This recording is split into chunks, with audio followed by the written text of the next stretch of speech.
Those who have been around Sixers discourse would know that the lack of big man depth has been a common topic of discussion, and for good reason. The lack of a quality backup center has proved a problematic issue for the Sixers throughout the Joel Embiid era. It is impossible for anyone to replicate the impact of the big fella, but all fans have been asking for is a quality big man capable of giving serviceable minutes while Embiid catches his breath.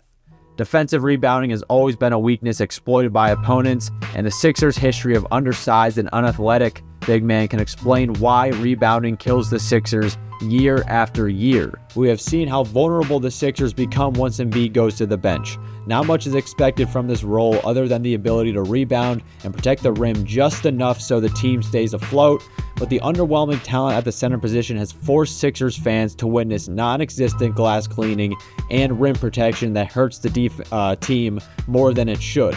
This season, the Sixers are ranked 26th for the rate of opponent offensive rebounds, and the Knicks destroyed them off second chance points in last year's playoffs. Rebounding is such an underappreciated part of the game, especially in the postseason where possessions are hard to come by and you cannot keep giving the opponent extra possessions because you're wasting more energy on defense and giving the other team momentum. Andre Drummond became a fan favorite in his short stint with the Sixers as he provided the best backup center minutes in Joel Embiid's entire career, playing 18 minutes a game during the 2022 season. Drummond put up 6 points and 9 rebounds a night. Only once he was thrown to the James Harden trade did the backup center once again become an issue. It got so bad to the point of seeing the likes of DeAndre Jordan and Dwayne Dedmon getting playing time. Drummond was a solid enough replacement for Joel Embiid, and Sixers fans should feel relieved that he has returned to Philadelphia. He's far from a perfect player, but he's going to be better than Sixers fans remember because of how much he can help this team on the glass and how the Sixers roster makeup is going to be ideal for minimizing his deficiencies.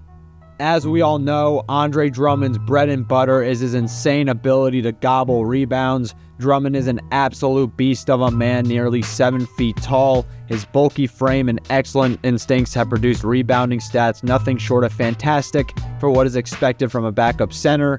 Last year, he had a total rebounding rate of 29%, which is absolutely ridiculous when considering the second highest among players playing backup or starting minutes was 22.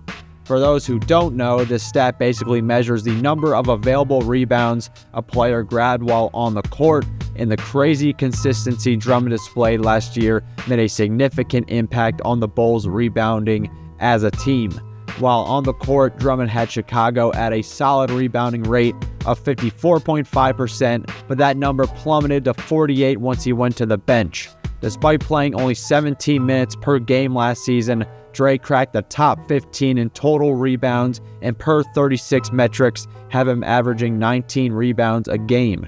The Sixers have been in desperate need for a bruising backup for years now, and Drummond is the perfect player to address their rebounding woes. He's going to effectively fill in the gaps more so than any backup center the Sixers have had.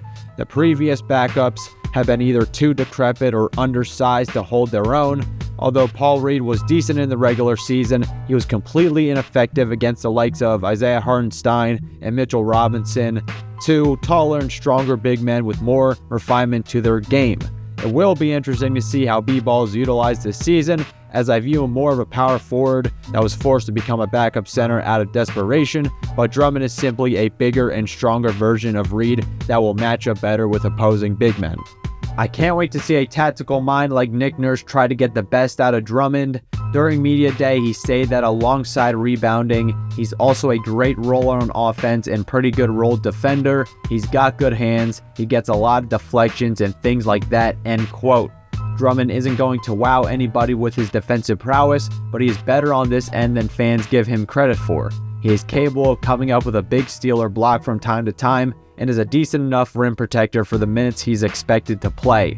Like with any towering big that relies on drop coverages, opposing teams will try to pull Drummond out of the paint to take advantage of his slow-footedness. This would be a bigger issue if the Sixers had a weak perimeter defense that was blown by on every possession, but the Sixers are now well equipped with switchable defenders that can allow Drummond to remain in the paint.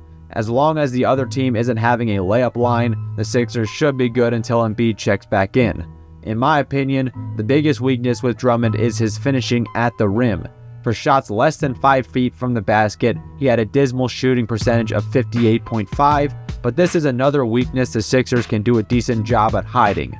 Drummond is going to be playing in lineups featuring both Maxey and PG, so he isn't going to have the ball in his hands very often.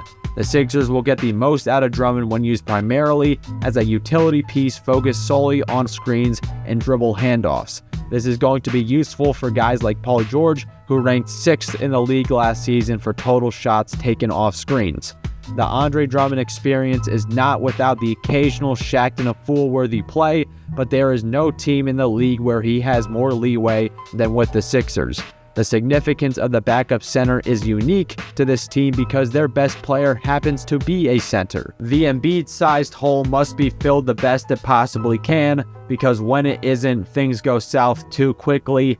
JoJo has to take a rest eventually, so surviving the non-Embiid minutes is crucial for the Sixers' success against better opponents. The NBA is a game of inches where timely stops, rebounds, and shots make the difference in close games. If the Sixers don't completely crumble in the short spans, without Embiid, it will add up in the long run and swing things in their favor.